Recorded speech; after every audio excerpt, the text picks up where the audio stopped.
Dia de Chise Moan, I'm Donald McAllister. Hello, my name's Donald McAllister.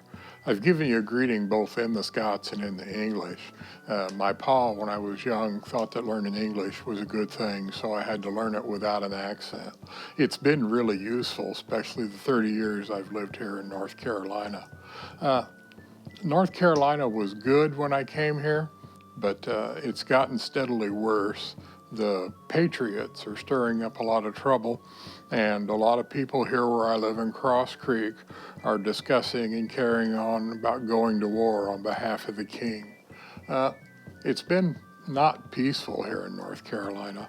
I left Scotland in '46, came here, and it's really been rough. We've had wars with the Indians, wars with the regulators, crime in the back country. But I built a business trading with the Cherokee and have avoided a lot of the trouble. It was easier to go up into the mountains, and it was easier to do business with the Indians than it was to sit down here in the lowlands and argue and fight about things. So I've avoided a lot of the trouble, but it's coming down to the point now where once again our swords are being called up in service of the crown, and we're not going to be able to sidestep this one, I don't think. The younger people especially are wanting to go with independence, and a lot of the English settlers and the German settlers and the Irish settlers want independence from England.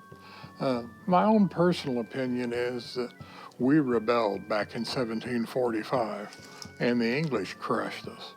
They scattered us to the four winds.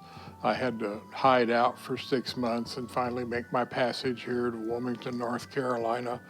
It was fortunate that we had family members over here. The McAllister clan had been immigrating to America since the 1730s. So I had lots of relatives over here to come to, but still, it was a difficult time and had to change countries, change homelands, and rebuild a life. And so I've rebelled once. I've learned a lesson, and I just don't know what we're going to do in the future. Hello, my name is Donald Wade Davis, and I'm a member of the COHT, or the Coalition of Historical Trekkers.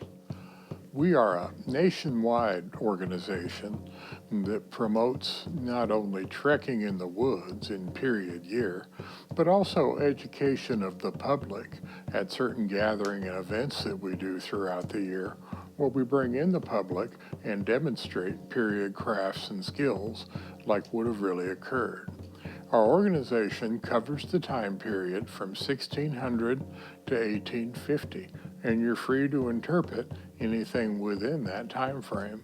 As you saw in the earlier part of the video, I'm interpreting my ancestors who were actually Scottish and who were loyalists in North Carolina during the American Revolution. I took some liberties because not much is known about them. I used my first name and my ancestor's last name and created a fictional character. And one of the reasons I've done that, for those of you who want to come into living history, is the fact that if you have a character and a specific time and place, it's easier to accumulate the gear and things to make that character more realistic. And the COHT encourages that. We are a family-friendly organization, and we want men, women, and children to experience the hobby of living history in all of its glory. And we have room for everybody, like I said, in a wide and broad span of history from 1600 to 1850. We have a web presence, www.coht.org, and for members, we have a Facebook page where we discuss the material culture, the stuff and things of historic interpretation. So I would welcome you to join us. We plan on doing a YouTube channel where we'll highlight some of our adventures and look at some of the stuff and things that makes up 17th, 18th, and 19th century recreations or living history. Hopefully, I'll see you somewhere on the trail.